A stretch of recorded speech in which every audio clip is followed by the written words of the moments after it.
जगत से आशा बांधने वाले बहुत हैं, पर जगदीश से जो आशा बांधे वही सच्चा शरणागत भक्त है। प्रभु मैं आपकी शरण में हूं। देखो पांडव विद्यमान थे, अर्जुन जैसा धनुर्धारी, भीम जैसा गदाधारी, भालाधारी, युधिष्ठिर जैसा, नकुल सहदेव जैसा तलवारबाजी में निपुण योद्धा, लेकिन उत्तरा किसी की शरण में नहीं गई। क्योंकि एक कहानी सुनी थी उत्तरा ने, कौन सी? देवी द्रौपदी की कहानी कि कुरुसभा में देवी द्रौपदी ने सबको पुकारा पर माधव को नहीं, तो कोई रक्षा नहीं कर पाया। पर जैसे ही माधव को पुकारा भगवान तत्क्षण रक्षा करने पहुंच गए। तो भैया जब रक्षा संसार करता ही नहीं है, जगतपति ही रक्षा करते हैं, तो जगत से आशा क्यों बांधो, जगतपति की शरण में चली जाऊं। अरे और दूसरी बात, ये पांडव तब कुछ नहीं कर सके जब इनकी ही पत्नी की लाज जा रही थी। तो आज तो मैं तो इनकी बेटे की बहू हूं, तो जब अपनी पत्नी की रक्षा न कर सके तो मेरी क्या रक्षा कर लेंगे। तो जिसने रक्षा उस समय की थी आज भी उसको ही पुकारूं। तो जैसे ही भगवान की सच्ची शरणागति ग्रहण करी तो भगवान समझ गए इसको पीड़ा क्या है। जब अश्वत्थामा का अपमान कर दिया गया तो उसने पुनः ब्रह्मास्त्र उत्तरा के गर्भ पर चलाया ताकि उत्तरा का गर्भ ही नष्ट हो जाए, तो पांडवों के वंश में कोई बचे ही नहीं।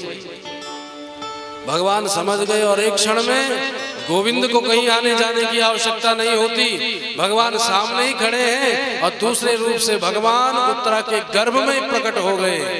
बोलो अंतर्यामी भगवान की जय हो। अंतस्थः सर्वभूतानां आत्मा योगेश्वरो हरि स्वमायया वृणोद गर्भं वैराट्या कुरुतंतवे। भगवान घर में आते ही अपनी कौमुदी गदा को इतनी जोर से घुमाए, नन्हे नन्हे बच्चे ने देखा तो उसे लगा कोई चक्रधारी आया है। तो भगवान चक्र नहीं घुमा रहे थे, गदा घुमा रहे थे। भगवान ने उस बच्चे को भी जीवन दान दिया जो मर चुका था, और सारी पीड़ा वेदना को दूर करके भगवान पुनः रथारूढ़ होकर के द्वारका जाने लगे।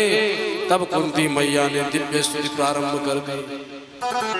उत्तरा के बच्चे की रक्षा हुई तो माँ का गला रुंध गया, कुछ बोल नहीं पाई, कंठावृत हो गया।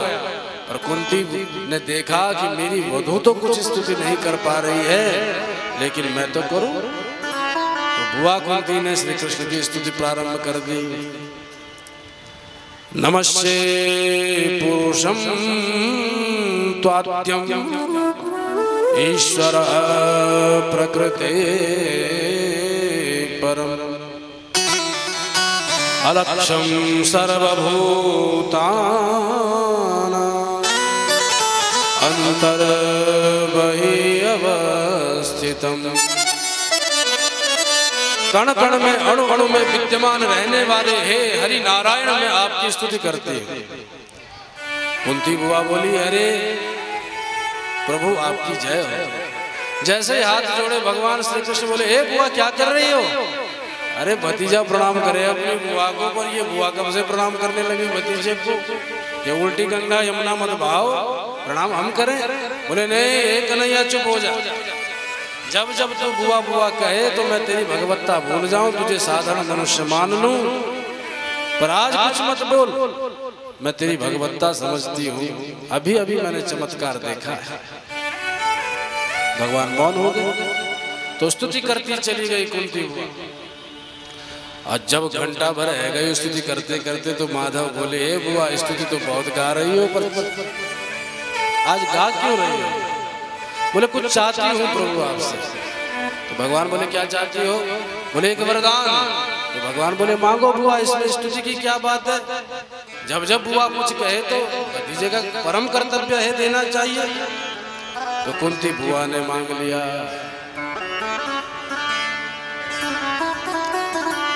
दुख